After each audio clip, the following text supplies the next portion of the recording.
안녕하세요. 김태민 목사입니다. 여러분의 친구이자 예수님의 친구입니다. 오늘은 마지막 이사야서 설교입니다. 제목은 모든 사람은 예배를 하고 있다 라는 제목으로 함께 주의 말씀을 나누도록 하겠습니다. 어느 분께서 하나님을 검증해 달라고 저에게 말씀하셨습니다. 저는 곰곰이 좀 생각을 해봤어요. 하나님을 어떻게 검증할 수 있을까?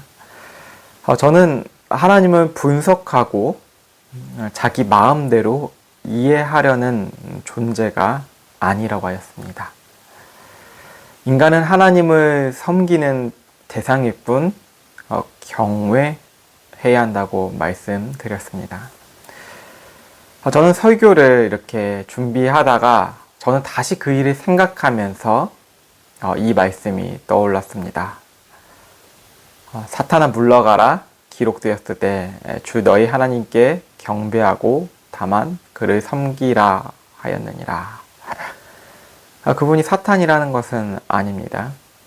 우리 마음속에서는 하나님을 자기의 생각대로 자기 뜻대로 맞추려는 경향이 있습니다. 내가 이해되지 않으면 하나님 못 믿겠습니다 라는 것이죠. 하나님을 검증해 달라는 것, 하나님을 보여달라고 하는 것, 그 안에 숨은 의미는 가치의 문제입니다. 영어 단어인 worship은 경배입니다. 이 worship은 섬김이라는 뜻도 있습니다. 고대 영어 단어에서는 가치 있는 분에게 합당한 가치를 돌려드리는 행위의 뜻이 있습니다. 가치라는 것이죠. 워십 안에 뜻이. 모든 사람들은 가치 있는 것을 섬기고 예배하고 있습니다. 내 마음이 있는 곳에 보화가 있다 그러죠. 마음이 있는 곳에는 예배를 하고 있다는 것입니다. 돈을 예배하며 학식을 예배하며 사람을 예배하며 무엇이든지 사람들은 예배하고 있답니다. 본문 1절에서 하나님께서는 하늘은 나의 보좌이며 땅은 나의 발등상이라고 하였습니다. 이스라엘 백성들이 만든 성전 안에 있지 않으시다는 것입니다. 온 우주가 하나님이 계시는 장소라는 것입니다. 우리는 흔히 생각하기를 아름다운 곳에서 하나님께서 임재하실 것이라 생각합니다. 교회를 거룩한 장소라고 생각해서 그 공간에서만 예배 드리려고 합니다. 그러나 하나님은 우리가 샤워하는 곳에서도 계시고 일상을 보내는 곳에서도 계신다는 것입니다. 우리가 하나님을 창조주라고 믿을 때 가능한 믿음입니다. 어디에서나 계신다는 것입니다. 이러한 믿음을 가진 사람들은 가난한 마음을 가진 사람들입니다. 가난한 마음은 없음입니다. 자신의 존재는 하나님 없이는 아무것도 아니라는 자세입니다. 바로 심령이 가난한 자의 마음이죠. 예배를 드리는 것도 나는 아무것도 아니라는 믿음으로 하나님께 예배하며 나아가는 것입니다. 3절을 보시면 이스라엘의 예배 장면을 하나님께서 말씀하고 계십니다. 그들은 예배 중에 최고 비싼 소를 드렸습니다. 모든 것을 드린다는 이 헌신의 의미를 담고 있는 게 소를 드린다는 것입니다. 또한 어린 양을 드리는데 이 어린 양은 흠이 없는 것이며 의미를 하는 것인데 정성껏 드린다는 것을 담고 있습니다. 근데 하나님께서는 너희가 드리는 것이 개의 목을 비트는 것이라고 말씀하고 계십니다. 개는 이스라엘 백성들 인식 안에서는 어떠한 것이냐면 아주 부정한 것이라고 생각을 하고 있는 것과 다름없습니다.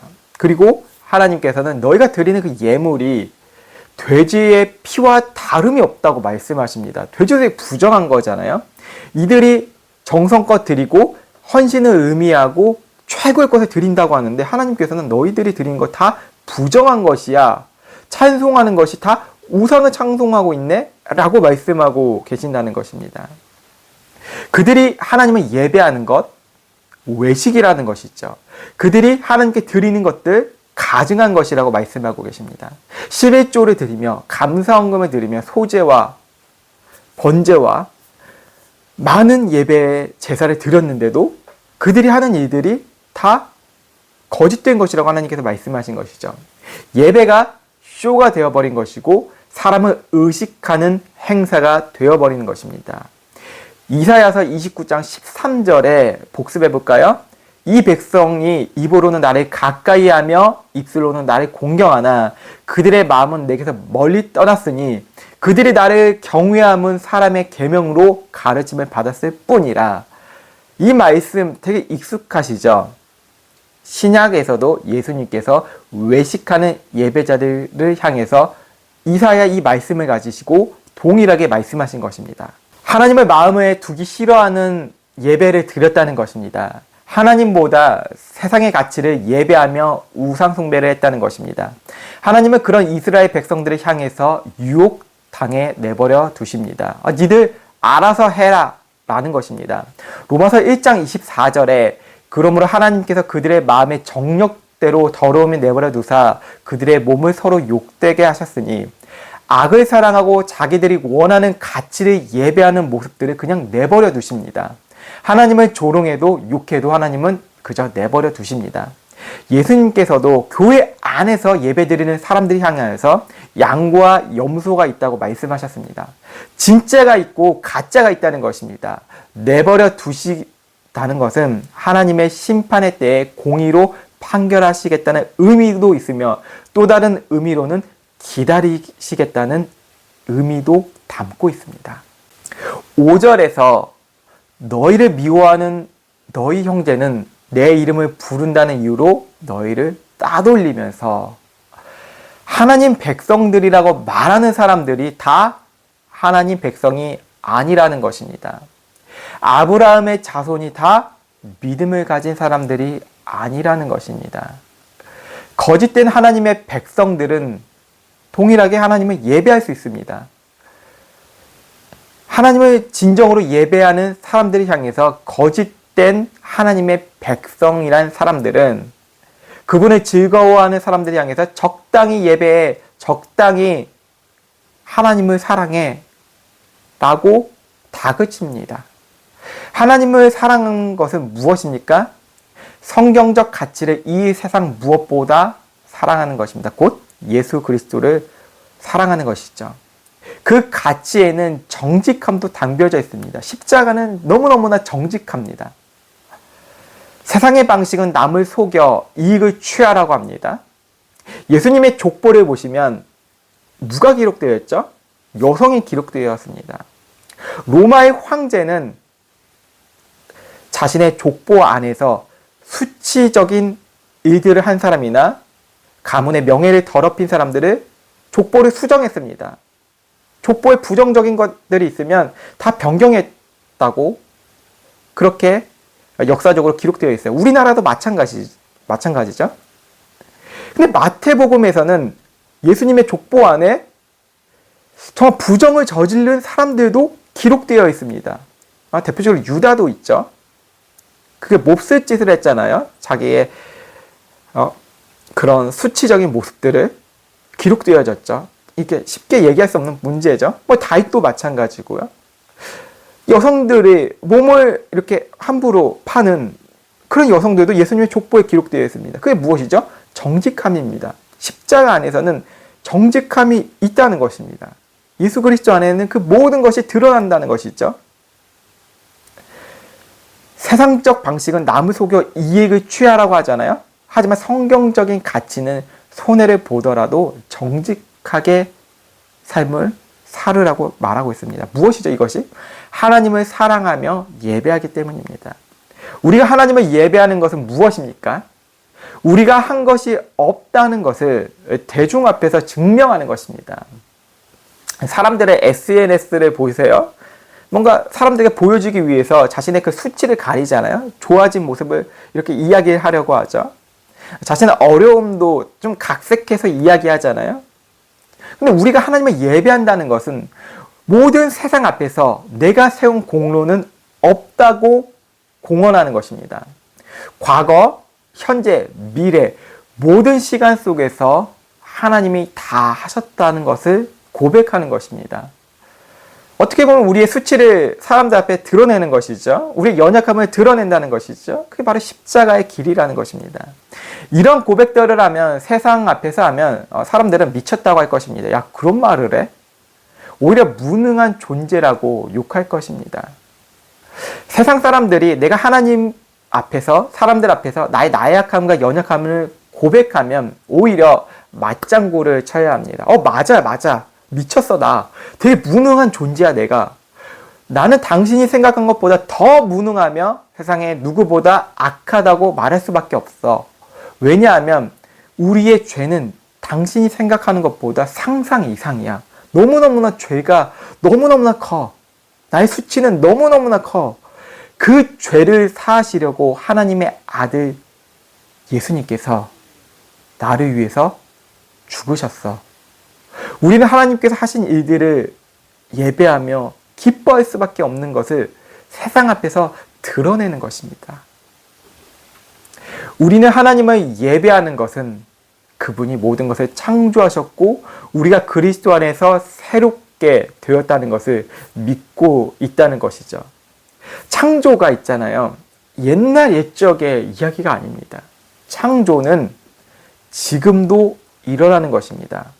이사야 66장에서는 새하늘과 새 땅을 말씀하시면서 새 예루살렘의 탄생을 말씀하고 있습니다. 이것도 창조의 연장입니다. 10절 이하에서는 갑자기 산부인과와 관련된 출산이 나오죠. 하나님께서는 이 출산을 남녀의 만남의 결과가 아닌 창조로 말씀하십니다. 육체적인 이스라엘을 뛰어넘어서 하나님은 새로운 공동체, 복음의 공동체를 세워가십니다. 육체적 이스라엘은 혈통과 가문, 족보를 중요시했지만 하나님께서 스스로 세운 이스라엘 언약을 이루어가고 계신다는 것입니다. 새로운 이스라엘 백성들을 창조해내고 계신다는 것이죠. 보라, 이전 것은 지났으니 보라, 새 것이 되었도다. 이게 창조입니다. 정통과 족보 및 혈통에 매여 있는 존재들은 차별과 차등을 중요시하지만 하나님의 복음 안에는 그 누구도 차별 없이 관계가 회복된다는 것입니다. 로마서 10장 12절에서는 유대인이나 헬라인이나 차별이 없음이라 한 분이신 주께서 모든 사람의 주가 되사 그를 부르는 모든 사람에게 부유하시도다. 그 사람이 직업이 무엇이든지 상관이 없습니다. 인종도 상관없습니다. 나이가 적고 많음도 상관없습니다. 하나님은 그리스도 안에서 주님의 위대한 주권 안에서 사람들을 초청하고 계십니다. 하나님은 자신을 위해 새로운 백성들을 창조하시는데 그 모임을 교회라고 하는 것입니다. 두세 사람이 모인 곳이 교회이며 같이 앉아 식사를 하며 교제하는 것도 교회이며 함께 러닝을 하며 등산을 하며 축구를 하며 족구를 하며 차를 마시든 무엇을 하든 그리스도 안에서 복음을 나누는 것을 교회라고 불리운다는 것입니다.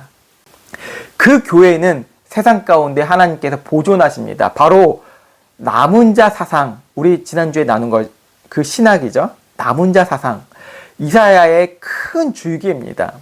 하나님은 공의로 심판할 것을 계획하십니다. 그 가운데에서 그리스도 안에서 세상에 남아있는 존재들이 열방에 하나님의 영광을 선포하게 만드십니다. 이 뜻은 하나님을 모르는 자들이 하나님을 예배하는 일이 생깁니다. 그들 가운데에서도 제사장과 레위인을 삼으십니다. 이스라엘의 소유와 그런 혈통적 문제가 아니라는 것입니다. 하나님을 욕하고 비난하던 그들도 주권 안에서 참된 예배자가 되는 것입니다. 제가 인터넷에 그 SNS에 그 한 가지 장점이 있는데 자신이 그리스도인이 된 과정들을 고백한다는 것입니다. 한 남성이 있었는데 자신은 안티 크리스천이라고 하였습니다. 하나님을 그렇게 심하게 욕하고 예수 믿는 사람들 예수쟁이라고 하고 조롱하였다는 것인데 그가 하나님을 만남으로써 이성적으로 만난 게 아닙니다. 그가 이성적으로 만난 게 아니라 하나님께서 그분의 주권 안에 만나주셔서 그가 오히려 가정 예배를 드리며 가정을 세워나가며 하나님의 나라를 선포하는 자가 되었다고 고백한 것입니다. 이런 일들이 그 한 사람만 있었을까요? 아닙니다. 역사적으로 우리가 성경을 보더라도 바울을 보더라도 그렇고 수많은 사람들을 그리스도 안에서 회복된다는 것입니다. 이 예배자들은 특정한 성전에서 예배드릴 필요가 없습니다. 우리가 직접 이스라엘의 성지순례라는 관광을 할 필요도 없습니다. 무슬림과 같이 사우디 나라에서 메카에 가서 율법을 행할 필요도 없습니다. 불교 및 힌두교에서 말하는 종교적 가르침을 지키며 신들을 찬양할 이유도 없습니다. 자신이 스스로 성불할 필요도 없고요. 참된 보살이 될 필요도 없고요. 우리는 무엇이 있죠? 우리에게는 참된 성전이 있습니다. 하나님은 손으로 지은 성전이 아닌 예수 그리스도 안에서 영원히 거하십니다. 요한복음 2장 19절에서는 이 성전을 부수고 내가 사흘 만에 다시 세운다라고 말씀하십니다. 이 성전은 무엇이죠? 예루살렘 성전뿐만 아니라 우리가 거룩하게 여기다고 하는 강남에 있는 성전, 강북에 있는 성전, 우리나라의 대형 교회, 작은 교회, 불교 사원, 아니면 그 무슬림 국가에 있는 사원들, 모스크 다 상관없습니다. 이 성전의 모든 내가 부시고 사흘 만에 내가 다시 살아날 거야. 그건 무엇이죠? 예수님의 몸이었습니다. 초대교회 사람들은 그리스도를 고백하고 영접하는 사람들을 향하여 어떻게 불렀냐면 예수님의 몸이라고 불렀습니다. 무엇이죠? 성전이라고 불렀다는 것입니다.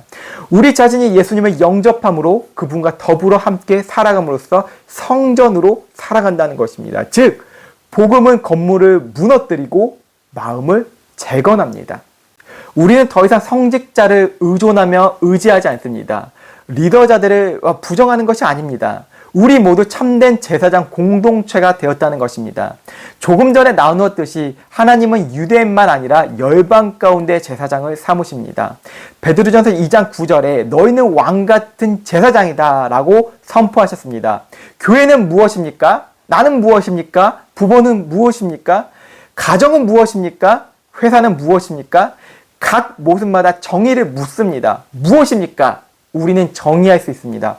우리는 그리스도 안에서 새로운 피조물입니다. 새롭게 예배할 수 있습니다. 우리의 움직임은 모든 장소가 예배드리는 곳이 될 수 있습니다. 우리는 그리스도를 통하여서 왕이며 제사장이며 선지자라는 것입니다. 우리가 예배를 드릴 때 어둠의 세력은 떠나갑니다. 우리가 예배를 드릴 때 그리스도의 빛이 비춰집니다. 이 예배는 24시간입니다. 우리의 모든 삶이 예배가 되는 것입니다. 예배 드릴 때 신중하고 겸손하게 됩니다. 그리스도의 십자가를 의지하기 때문입니다. 그 누구에게도 함부로 대할 수 없습니다. 우리는 하나님의 하늘과 땅의 발등상을 바라보며 온 세계와 열방에서 예배를 하고 있다는 것입니다. 우리가 예배하며 나아갈 때는 때때로 실패를 경험하기도 하고 상처를 받기도 합니다. 예배자는 아플 수밖에 없습니다. 그리스도의 십자가를 길을 걸어가는 사람이 바로 예배하는 사람입니다. 우리가 어떤 사람이었습니까? 우리는 여전히 예수를 믿어도 육체에 있고 죄의 본성이 남아 있습니다. 완벽한 존재가 아니라는 것입니다. 그러므로 우리는 이 남은 육체에 그리스도의 고난으로 채워나갑니다. 채워나갈수록 우리는 새로워질 것입니다. 우리의 불순종과 가짜 예배, 자아숭배를 예수님께서 대신 십자가에서 지셨습니다. 하나님을 예배 드린다고 했던 위선적이고 가증한 모습들을 예수님께서 십자가에 대신 못 박으셨습니다. 우리는 그리스도의 십자가의 능력 안에서 더욱 새롭게 됩니다. 왜냐하면 예수님이 죽으심으로 인해서 새 생명으로 태어났기 때문입니다. 우리는 이제 무엇을 예배할까요? 무엇을 위해 살아가야 하며 섬겨야 할까요? 가치와 결론이 정립되었죠. 우리가 설교를 나누면서 결론적으로 하나님은 높고 거룩하시지만 낮고 겸손한 마음 속에 거하십니다. 우리는 예수 그리스도를 통해 우리는 다시 참된 예배자가 되며 제사장으로 부르심을 받았다는 인식을 갱신합니다. 우리는 내 자신을 숭배하는 것을 멈추게 됩니다. 이사야서 그 전체적인 말씀에 나를 숭배하고 나의 우상을 숭배했지만 하나님께서는 그것을 심판하시고 공의로 판결하십니다. 그리고 그 안에서 남은 자들이 예수 그리스도를 예배하며 주님의 그 한 교회 공동체로서 이 열방 가운데 복음을 선포합니다. 이게 이사야서의 말씀의 한 줄기입니다. 그러므로 우리는 내 자신을 숭배하는 것이 끝나고 하나님 앞에서 어떻게 되죠? 엎드리며 나아가는 존재가 되는 것입니다. 우리가 예배하는 것은 여기에서 끝나는 것이 아니고 우리가 누울 때도 하나님을 찬양할 수 있고 우리가 잘 때도 우리는 하나님을 예배할 수 있는 모습으로 살아가는 것입니다. 왜? 우리는 무엇이죠? 성전입니다. 성전은 24시간 영원히 멈추지 않습니다. 성전 안에서는 영원한 예배가 있습니다. 바로 우리 안에 계신 예수 그리스도를 통하여서 우리는 성전된 몸으로서 늘 하나님을 예배하며 여러분이 어디에 있던 간에 예배하는 장소가 되어 것이고 그 장소는 그리스도의 향기로 바뀌어질 것입니다. 이사야서 66장 끝났습니다. 여러분의 삶 가운데 예배자로서 다시 회복되어지고 교회에서 형식적으로 가식적으로 예배를 드렸다면 그리스도의 몸된 그 십자가의 그 능력으로서 다시 갱신되어지고 내가 제사장인 것을 재확인되시는 시간이 되시게 예수 그리스도 안에서 축복하고 사랑합니다. 기도하시겠습니다. 거룩하신 하나님 감사합니다. 우리는 여전히 죄된 마음이 있고 여전히 나약하고 여전히 우리는 죄의 길로 가기를 더 원하는 마음이 있습니다. 그러나 하나님은 우리를 위해서 여전히 멈추지 아니하시고 우리를 구원하시기 위해서 기다리시고 우리를 그리스도 안에서 살리셨습니다. 십자가의 능력이 우리를 회복하게 하게 되었고 우리의 존재는 지나간 것에 매이지 않고 새롭게 되었습니다. 새롭게 창조된 존재들로서 하나님을 예배하며 나아갑니다. 우리는 24시간 예배합니다. 우리는 성전이 되었기 때문입니다. 우리가 이분법적으로 살아가고 있는 이 한국교회의 그 예배당, 그 건물에 미쳐 있는 것을 끝내게 하여 주시고 우리의 몸이 하나님의 성전이라는 것을 다시 회복되고 살아있는 성전이 되기를 그런 운동들이 각 곳에서 일어나서 열방 가운데 남은 자로서 하나님의 말씀을 선포하는 자들 될 수 있도록 주님 축복하여 주시옵소서. 주님은 강하십니다. 능력 있으십니다. 주님은 지금도 일하시고 공의와 인애와 그 사랑으로 우리를 판결하시고 우리를 일으켜 주실 것입니다. 감사하며 살아계신 예수 그리스도의 이름으로 간절히 기도드립니다. 아멘.